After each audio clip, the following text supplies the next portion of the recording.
I've just returned from a fabulous trip to the Silver Banks off the Dominican Republic. The humpback whales congregate here every winter. They come down the Atlantic coast from Iceland, Greenland, Selwagen Bank, and then they come down.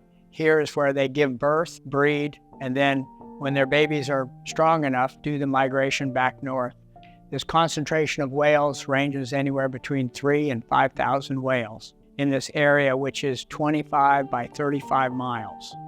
And we're out in the middle of the ocean, and the seafloor is about 1,200 feet, and then it comes up to this coral basin that's anywhere from surface level to 100 feet deep. One thing that I find so interesting about this trip is that Saturday afternoon at 5:45, I started introducing myself to 19 perfect strangers. Nobody knew each other, and you're trying to remember their names and everything and what country they're from.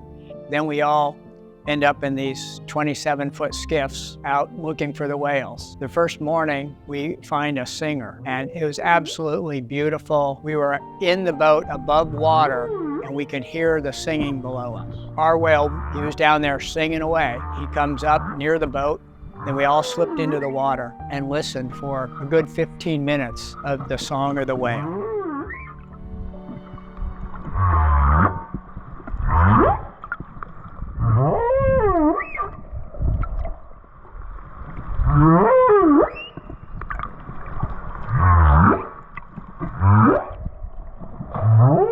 And what happened just after that first encounter, and then every encounter subsequently, is we all seemed to bond with each other, but also through the whales. Oh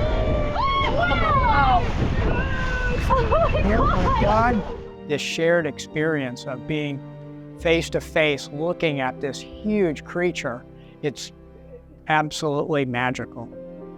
Manu, can you tell us a little bit about what you do for National Geographic? Yes, I am National Geographic explorer. I am a marine biologist, and we travel to the remote places in the oceans to inspire for the protection. And I'm trying to bring what is happening in the oceans, not only the beauty, but the threats, the problems and the solutions, and inspire the world, the people to do it better.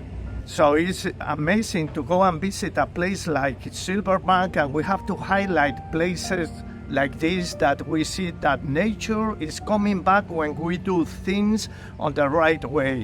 What I'm trying to do is to bring this experience back to relate to my artwork and my sculptures and my paintings, and give you an understanding of the beauty, complexity, and the importance of these great creatures.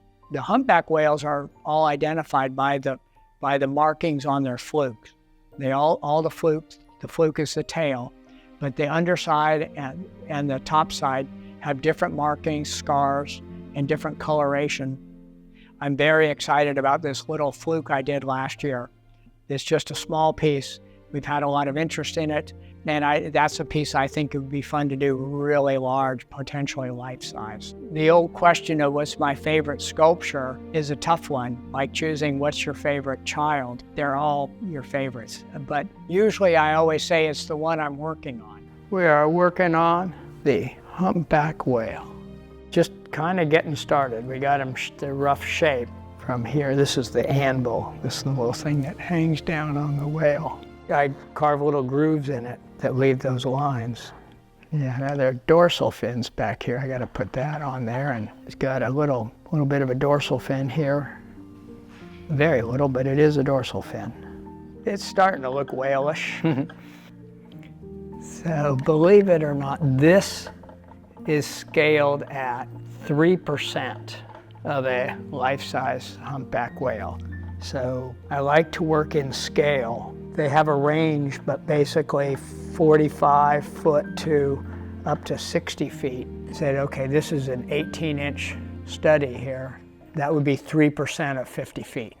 I made the little calf is maybe a little bigger. They're about 12 feet long or so at birth, so this was about 6 inches, but I made it about 8, so it's a little bit bigger. Long ways to go on that one too. In Alaska, the bubble feeding was awesome. They circle around the herring, and make the circle smaller and smaller with their bubbles, and then at the right moment they all come up through the middle of it. And the birds know what's going on, and they alert you to where they're going to pop up. They're feeding on the fish that the whales miss. When I'm sculpting in any piece of art, they go through these peaks and valleys where it's going together really good and then not so good. And you've got to work through those peaks and valleys to get to the other end. So you can see we've made quite a few changes. I originally had these two whales freestanding, and then I've made this little piece of ocean here. Now Mama is raising her calf up to the surface. It's just slow but sure. We're trying to get all the details. I've got my proportions all worked out.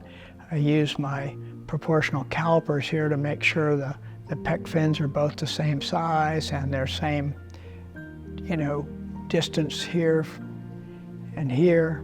But it's coming along. We're getting very close. This year, we were at the end of the season. Last year, I was at the beginning. And one thing that did pop up in my mind is I had just finished a beautiful sculpture of a humpback whale, a mother and calf. She's bringing the calf to the surface. And it's at the foundry now. But I'm thinking, I made the baby too small. I gotta fix this, and maybe I have to sculpt a slightly bigger baby to go with this sculpture. And then I got thinking, okay, these whales, the babies, they drink 50 gallons of milk a day, but these whales are growing very quickly. So what I'm looking at whales that are 2 to 3 months older than the whales I saw last year. So the whale I sculpted is probably a 2-week-old, maybe a month-old whale, and now I'm looking at 3- and 4-month-old whales, and so these babies are bigger, just a little difference there. And then I figured that out, so I felt better.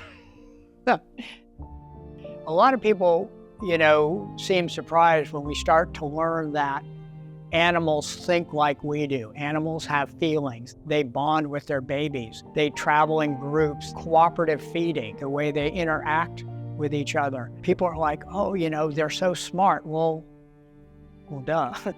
These are very smart animals. They did an economic study of the value of one single whale, and they put that value at over $1 million as a carbon sink. That doesn't even include the value for ecotourism. They have a tremendous value. I think whales, for most people, are a source of solace. They're a source of peace. There is a fraction of the whales left in the oceans today than there were hundreds of years ago. Things change, things move. We have to adjust and change what we're doing to hurt and to help the whales. And so hopefully my art is a conduit to help facilitate the emotional bond between the humpback whale and yourself. Be well, be loved. Geoffrey Smith.